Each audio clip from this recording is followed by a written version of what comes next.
하나님 말씀 사무엘상 19장 우리 1절에서 7절 말씀 보도록 하겠습니다. 사무엘상 19장 1절에서 7절 말씀입니다.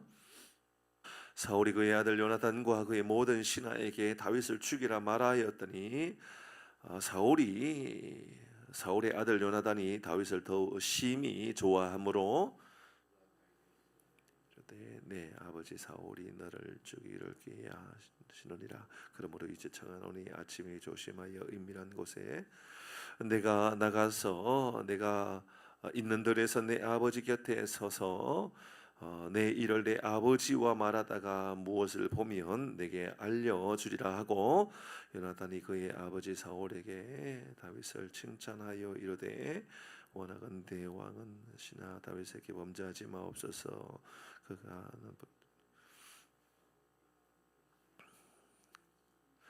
그가 자기 생명을 아끼지 아니하고 블레셋 사람을 죽였고 여호와께서는 온 이스라엘을 위하여 큰 구원을 이루셨으므로 왕이 이를 보고 기뻐하셨거늘 어찌 까닭 없이 다윗을 죽여 무지한 피를 흘려 범죄하리여 하시나이까.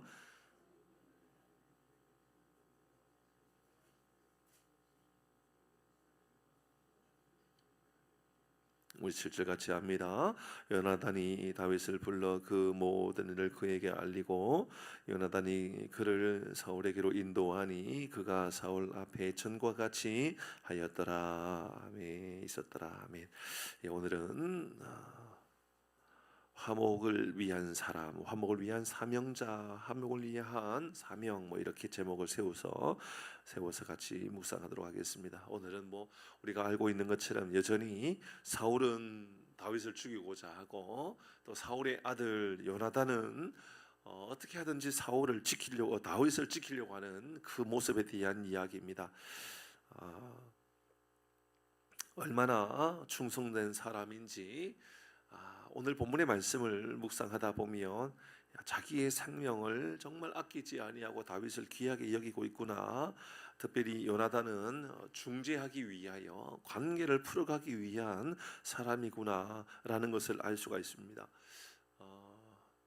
여러분, 권력이라고 하는 것을 생각해 보셔야 됩니다. 이것은 오늘 본문의 말씀을 잘 생각해 보면 최고의 권력입니다. 그러니까 왕의 자리입니다. 오늘날 이 시대에 여러분, 왕의 자리, 최고의 권력의 자리를 위해서 여러분 누군가를 우리가 의리를 잘 지킨다, 여러분 그런 모습을 보게 됩니까? 아니면 배신을 많이 보게 됩니까?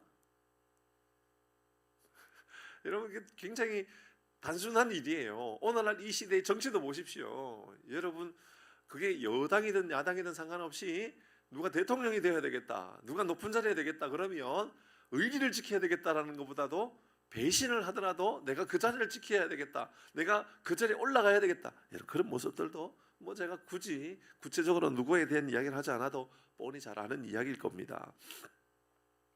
사울에게 있어서 큰아들 요나단이 조금만 잘해주고 조금만 요나단이 사울 편에 서 있어도 그것이 하나님께서 다윗을 세워야 되겠다라는 것과 상관없이 사울은 그의 마음 가운데 내 아들 요나단을 왕으로 세워야 되겠다, 그런 마음이 왜 없지 않겠습니까? 요나단도 그렇지 않겠습니까? 우리 아버지가 왕입니다. 우리 아버지가 천하의 왕입니다. 하나님께서 인정해 주셔서 세워주신 왕입니다.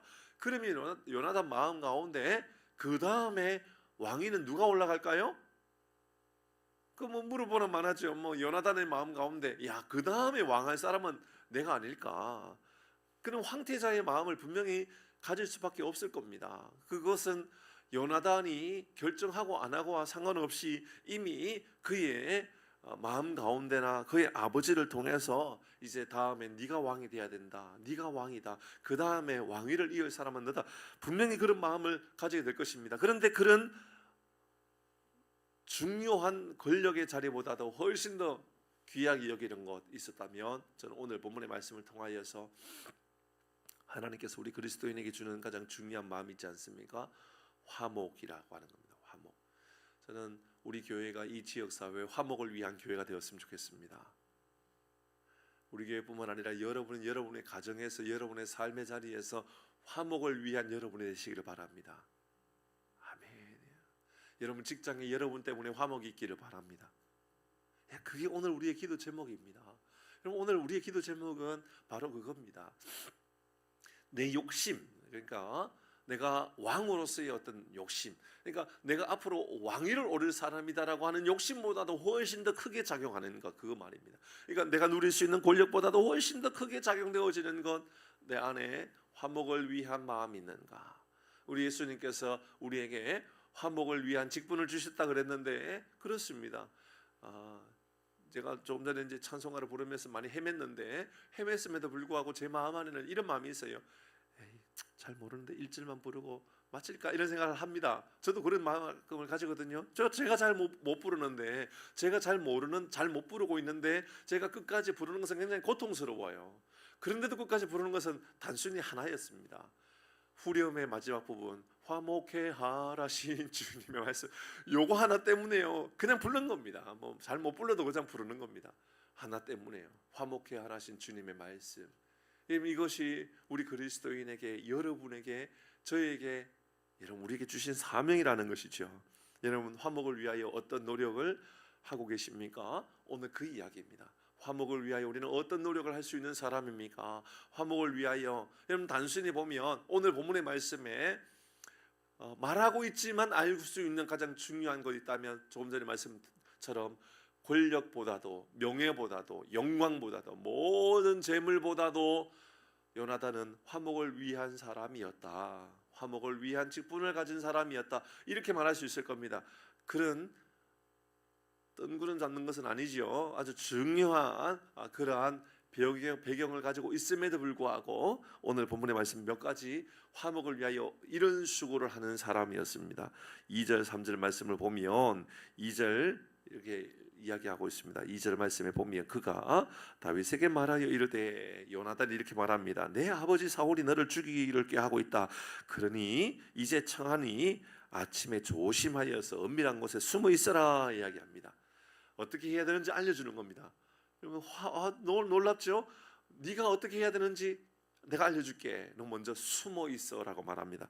근데 숨어 있어라고 하는 것을 끝나지 않아요. 3절의 말씀을 보니까 내가 나가서 내가 있는 이 들에 네가 있을 때 들에 네가 숨어 있어야 되는데 어떻게 숨어 있어야 되는지 알려줍니다. 들에 네가 숨어 있게 되어지는데, 내가 내 아버지 곁에 있다가 만일 아버지가 무엇을 보고 말하면, 만약에 아버지가 낌새를 채거나 아버지가 혹시나 너를 발견하거나 그러면 내가 먼저 달려가서 너에게 알려주겠다라고 이야기합니다. 여러분 그러다가 맞아 죽죠. 그러지 않겠습니까? 아버지가, 여러분 지금 아버지 사울이 요나단과 신하들에게 저 다윗을 죽이라 그랬거든요. 1절 말씀에 그 이야기한 겁니다. 죽이라고. 근데 요나단이 먼저 다윗에게 하는 말이 너 저 가서 숨어 있어라. 은밀한 곳에 숨어 있어라. 그리고 만약에 숨어 있다가 어떤 문제가 생기면 아버지가 너를 발견하거나 그러면 내가 먼저 달려가서 너에게 다 알려주겠다라고 이야기합니다. 와, 여기 안에서도 우리는 아주 중요한 두 가지 보게 됩니다. 숨어 있으라고 말해줍니다. 그리고 내가 달려가서 알려주겠다라고 말합니다. 여러분 이것이 화평을 위하여 우리가 해야 될 장면인 것 같아 보입니다. 먼저 숨어 있을 곳이 어딘지를 말해주는 거죠. 여러분 우리가 영원히 숨어 있을 곳은 우리 주님의 날개 아래인 줄 믿습니다. 우리가 숨어 있어야 될 곳, 우리가 피해 있어야 될 곳은 말씀의 자리인 줄 믿습니다. 이런 말씀을 읽고 기도하고 은혜의 자리로 나가는 것, 우리가 숨어 있어야 될 곳, 저 들판은 그냥 들판이 아니라 주님을 만나는 곳, 주님과 함께하는 곳, 그곳으로 안내해 주는 것, 화목을 위하여 이 일을 알려주고 있습니다. 그리고 오늘 본문의 말씀에 3절의 말씀을 보니까 이 요나단이 하는 말이 내가 알려주겠다라고 이야기합니다. 혹시나 어떤 문제가 생기거나 어떤 어려움이 생기면 내가 알려주겠다라고 말합니다. 그렇습니다. 첫 번째, 대비할 수 있도록 알려주었다라고 이야기하고 있습니다. 대비할 수 있도록, 아버지가 너를 죽이려고 할 때 어떻게 하면 되는지 내가 대비할 수 있도록 알려주겠다. 첫 번째입니다. 두 번째, 4절 말씀을 볼까요? 오늘 네 가지나 돼요. 두 번째입니다. 4절 같이 읽습니다. 4절 시작. 요나단이 그의 아버지 사울에게 다윗을 칭찬하여 이르되 원하건대 왕의시나 다윗에게 범죄하지 마소서. 여기까지만 읽어도 될 것 같습니다. 두 번째 이야기는 중지에 가는 겁니다. 그러니까 이제 다윗을 피신시켰습니다. 다윗 너 숨어 있어. 그리고 내가 알려줄게. 다윗을 위해서, 화목을 위하여 다윗을 위해서 이렇게 알려줍니다. 근데 다윗만이 아니라 사울을 위해서 이렇게 이야기합니다. 사울에게 다윗을 칭찬해 줍니다. 여러분, 사울에게 다윗을 칭찬하면 맞아 죽을 수 있습니다. 그렇지 않을까요? 그죠? 맞아 죽을 수 있습니다. 지금 아버지 사울은 다윗을 죽이라 그랬는데요. 그런데 요나단은 세상에 다윗을 칭찬해 주고 있습니다. 이 말씀을 그대로 우리 이렇게 적용해 보면 어떨까요? 조금 무리가 되는 적용인지 모르겠습니다만은 그래도 오늘 본문의 말씀을 가지고 우리 이렇게 적용하면 기가 막힌 주변에도 될 수 있을 것 같습니다. 여러분 주변에 누군가를 전도를 하고 싶고 전도를 좀 잘하고 싶다 그러면 오늘부로 계속해서 칭찬을 끊이지 않도록 하는 겁니다. 아니, 여사님은 어디서 머리를 했길래 그렇게 머리가 예쁘냐고, 혹시 요즘 최근에 피부과 다니냐고, 피부가 어떻게 그렇게 예쁘게 피부가 좋으냐고, 만약에 검버섯이 막 얼굴에 막 있다 할지라도요, 오늘은 좀 과한 칭찬을 좀 한번 해보시면 어떨까요? 나를 놀리냐고 이런 말을 드리면 안 되니까 적당하게 먼저 칭찬해 가는 겁니다. 그렇죠? 적당하게 칭찬해 주는 거예요. 하나하나 칭찬해 가면서 아니 어떻게 그렇게 부지런할 수 있냐고, 어떻게 그렇게 열심히 살 수 있냐고, 어떻게 그렇게 성격이 좋을 수 있냐고. 여러분, 좋은 것을 한번 발견해 보려면 얼마나 좋은 것이 많이 있을까요? 저는 그렇게 생각하거든요. 저는 여전히 그 칭찬하기라고 하는 그 시간들을 제가 잊지 못하는 게 있다니까요.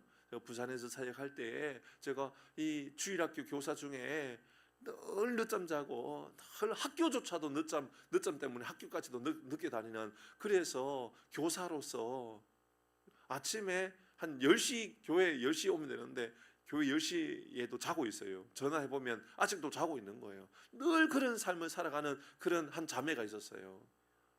그때 나이가 이제 한 20살 이런 아가씨였거든요.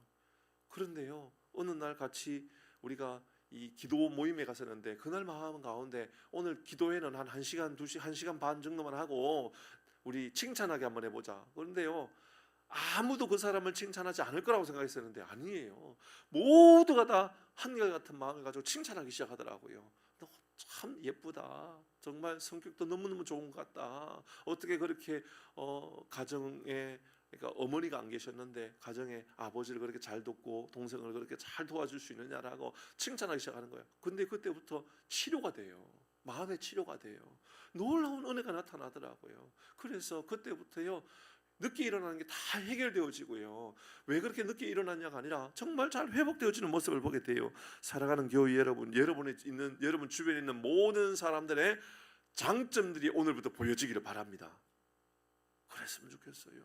여러분의 가족들의 장점이 보여지고, 여러분 동료들의 장점이 보여지고, 여러분 이웃들의, 여러분 형제들의 장점이 보였으면 좋겠어요.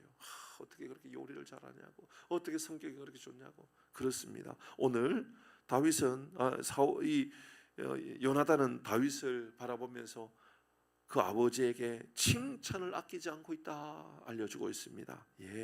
관계를 위하여 중재하는 노력들, 특별히 칭찬을 아끼지 않는 모습을 보게 됩니다. 5절 말씀 볼까요? 세 번째, 어떤 화목을 위하여 어떤 노력합니까? 세 번째입니다. 5절 시작. 블레셋 사람을 죽였고 여호와께서는 올 이스라엘을 위하여 큰 구원을 이루셨으므로 왕이 이를 보고 기뻐하셨거늘 어찌 까닭 없이 다윗을 죽여 무지한 피를 흘려 범죄하려 하시나이까. 무슨 말입니까? 여러분, 이 5절 말씀에 중요한 고백이 있다면 이 고백 아닐까요? 여호와께서는 온 이스라엘을 위하여 큰 구원을 이 다윗을 통하여 이루셨습니다. 이 말을 하고 있는 거죠. 그 말 안에는 아버지가 이렇게 말하고 있는 겁니다. 아버지, 하나님께서 저를 통하여 일하셨다는 것을 기억하셔야 됩니다 라고 말하고 있는 겁니다. 신앙의 고백을 담고 있다는 것이 보여지죠. 화목을 위하여 우리의 삶에 신앙의 고백이 있기를 바랍니다. 아멘. 신앙의 고백이 있다라는 것은 여러분 기도하는 것마다 하나님께서 나에게 은혜를 주시고 하나님께서 내 마음 가운데 이러한 선한 일들을 위하여 나에게 은혜를 베풀어 주시는구나 라는 것을 고백하게 하는 것이지요. 저는 이 말씀을 보면서 그런 생각했어요. 이렇게 말한다고 하여서 사울이 그 귀가 잘 열려질까요? 달리 말하면 사울이, 그러니까 아들 이 요나단이 아무리 아버지 사울한테 아버지 하나님께서 우리에게 구원을 이루셨다는 것을 기억해야죠, 그렇게 말한다고 해서 아버지가 잘 안 들릴 수도 있겠다라는 생각이 들어요. 왜냐하면 이미 요나단의 마음 가운데는, 이 사울의 마음 가운데는 하나님의 영이 떠났잖아요. 그러니까는 하나님 이야기하면 도리어 그의 마음 가운데 분노가 일어날 수 있다고요. 분명히 그 마음 가운데 불편함이 생길 수 있단 말입니다. 그럼에도 불구하고 우리에게 잊지 말아야 될 고백이 있죠. 그건 뭡니까? 신앙의 고백입니다. 여러분, 상대방이 들을 수 있는 귀가 있느냐 없느냐 그게 중요한 게 아니에요. 상대방이 내가 믿음의 고백, 간증을 한다고 해서 저 사람이 들어줄까? 안 들을 가능성이 많을 겁니다. 여러분 어디 가가지고 하나님이 말이야 내가 기도했는데 이렇게 응답해 주시고 이렇게 도와주셨어 라고 말해서 그 사람이 그 말을 잘 듣고 따라와 주면 참 고맙겠지요. 근데 안 들을 수도 있다고요. 그 말이 안 들릴 수 있단 말입니다. 여러분 아무리 칭찬해도 안 들릴 수 있다고요. 여러분 아무리 여러분 기도해서 응답해 주셨다라고 여러분 가족들에게 말해도 안 들어줄 수 있다고요. 그래서 우리가 안 해도 되느냐? 그게 아니라는 거예요. 오늘 성경은 우리에게 여러분의 신앙의 고백이 여러분 주변 사람들에게 흘러가기를 원하고 계시다라는 거죠. 화목을 위하여 진짜 중요한 것 있다면 그 화목은 바로 나의 삶에 신앙의 고백을 담고 있어야 된다라는 거죠. 사랑하는 교회 여러분, 여러분의 주변에 여러분의 신앙의 고백이 여러분의 가족에게도 여러분 주변에 화목을 필요로 하는 사람들에게 흘러가기를 주의 이름으로 축복합니다. 아멘. 마지막 한 가지 또한 보도록 하십시다. 7절 말씀입니다. 7절 같이 읽겠습니다. 시작. 요나단이 다윗을 불러 그 모든 일을 그에게 알리고 요나단이 그를 사울에게로 인도하니 그가 사울 앞에 전과 같이 하였더라.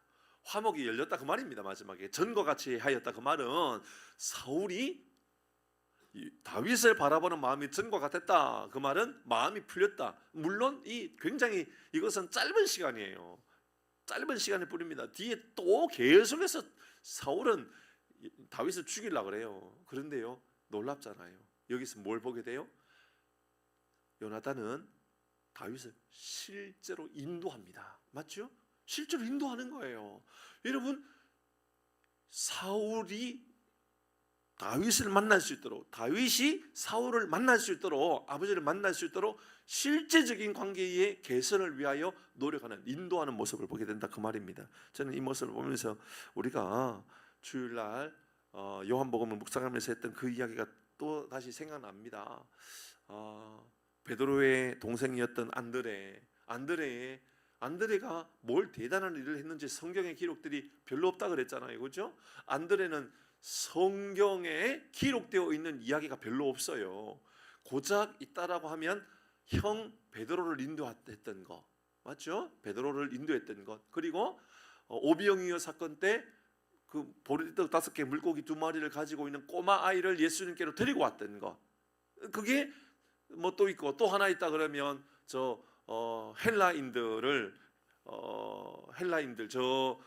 로마에서 왔던 그 헬라인들을 예수님께로 인도해 주었던 사람. 빌립은 말만 했었어요. 말만. 근데 이 안드레는 예수님께로 인도해 주었습니다. 회당 성전에서 직접 안내해 주었죠. 그러니까 안내해 주었던 것, 인도해 주었던 것, 안드레라 그랬죠. 그러니까 그게 다입니다. 뭐 기적이 나타나는 것도 없고, 뭐 베드로처럼, 요한처럼, 뭐 바울처럼 뭐 대단한 사역들이 기록되어 있는 게 거의 없습니다. 뭐 신비로운 것에 대한 이야기가 거의 없습니다. 그런데 유럽의 복음화의 핵심적인 역할을 했던 사람이 바로 안드레였다고요. 전에도 말씀드렸잖아요. 영국 땅, 스코틀랜드라든지 영국이라든지 아일랜드라든지 이쪽 지역의 국기를 보면 십자가가 X자로 되어 있잖아요. X자 십자가를 안드레 십자가라 부른다니까요. 뭐냐면 유럽의 복음화를 위하여 가장 헌신한 사람, 유럽의 복음화의 가장 핵심이 되어서 성 안드레라고 불려졌던 사람이 바로 베드로의 동생 안드레였단 말입니다.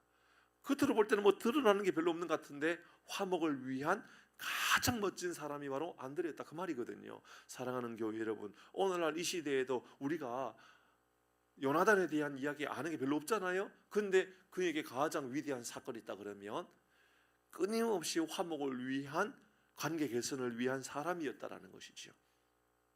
이 말씀은 그대로 이 봄에 영혼으로 주님께로 돌아와야 되는 봄봄 만남 축제의 사람들 기억하면서, 아, 내가 화목을 위한 사람이구나, 내가 그렇게 인도해야 될 사람이구나, 그런 믿음의 고백이 우리 가운데 있기를 주의 이름으로 축복합니다. 아멘. 기도하겠습니다. 하나님, 우리에게 큰 은혜를 더하여 주시어서 요나단과 같이 화목을 위한 존귀한 사람, 화목을 위하여 쓰임받는 우리 모든 교우들 되게 하여 주시옵소서. 화목을 위하여 그가 실제적인 상황을 대비할 수 있도록 도와주고, 관계 개선을 위하여 그가 칭찬을 끊이지 아니하고, 하나님 앞에서 믿음의 고백을 끊이지 아니하며 실제적인 만남의 길들을 열어갔던 이 요나단과 같이 우리의 삶이 하나님을 알지 못하는 일들을 하나님께로 인도하는 일들을 위하여 끊임없이 노력하고 일에 쓰임받는 우리 모든 교우들 되게 하여 주옵소서. 오늘 하루도 주님, 우리가 만나는 그 사람들에게 복음이 흘러갈 수 있도록 복을 허락하여 주옵소서. 예수님의 이름으로 기도 올리옵나이다. 아멘.